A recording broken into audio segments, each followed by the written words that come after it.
بسم الله الرحمن الرحيم السلام عليكم ورحمة الله وبركاته waxaan idin soo gudbinayaa maqaal aan uga hadlayo walaasheen Aisha oo shalay lagu aasay magaalada Kalkayo yaa looga shakiyay dilkeeda sidee loo galay Aisha Allah u naxariisto aaska Aisha maskiin waxa maanta qabriga arjiife lagu hubsaday oo lagu aasay Aisha oo 12 sano jir ah oo shalay la arkay iyadoo meyd ah oo la kufsaday Kalkayo ilaa galmudug ilaa deegaanada Puntland ayaa loogu yimid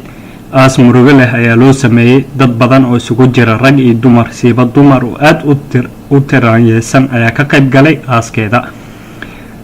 Aisha sidee loo galay gabar 12 jir ayaa la watay meel ayaa la geystay kadib rag 7 dhan ayaa isugu tagay oo kufsaday hadda ugu waa 12 jir oo 7 rag kufsadeen kadib markii la kufsaday oo naf ay joogta ayaa haddana waxay ka qaleen meesha ugu muhiimsan dumarka kadibna il ayay karideen kadib si xun ayay u jarjareen Allah ayaan ku dhaarshay Aisha adduun miyaysan ku silcin Allahu akbar dadkii ka hadlay dilka Aisha maskiin xilbaan ka tirsan dowladda federaalka Soomaaliya Mahad Salaad ayaa wuxuu yiri Allah ayaa nagu ciqaabaya wallahi hadii aan حق عائشة لو سو علن وإن تيرك لكينا كوي دنبغان جيستي مدحوينها بولان سعيد داني آيا وحو يري وحان أمري إذا ماذا إن قري والبلبارو ما أميني كرنو وحان أوكلا إن دول الإسلام كدعان مدحويني هور بولان دكتور عبدولي قاس آيا وحو يري عائشة وإن لو أرقودا سلو جوجيو كوفسيغلو هايو حبلها قبلها صوماليات عائشة وقفما mara aan teleefonka hooyadeed kula hadlay iyadoo ka faaloonaysa gabadheeda oo aadna u murugaysan waxay igu tiri Aisha maskiin yar ayay ahayd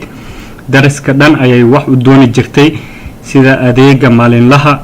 dadkana way jeclaayeen wajigeeda ayaa walaalo ka garan kartaa wax walbo gabar mustaqbal leh ayay noo ahayd oo rabtay in jaamacad ka baxdo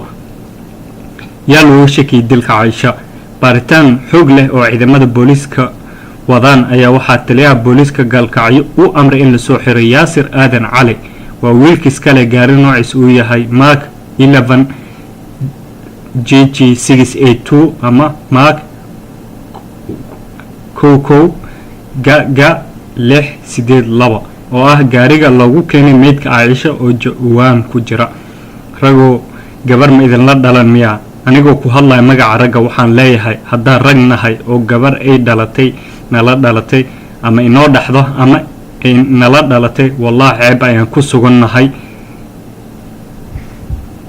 iyo rag nala sheeganaya ayaa sharafteena iyo ragnimadeena meel ugu dhacaya gabar waa nala dhalatay maan u kacno tacadiga gabdhaha lagu hayo anigu waxaan leeyahay haddaan wuxuustaas tiirka la keenin oo la dilin wallahi nabad la heli maayo Aisha xaqeeda aan siino haddaad leedahay dareen damqada oo ka naxday Aisha please u duceey in jannada firdaws alla ka waraabiyo Allah u naxariiso Aisha Allah jannada ka waraabi aamin ya rabbi Allah hooyadeed qalbiga u qabooji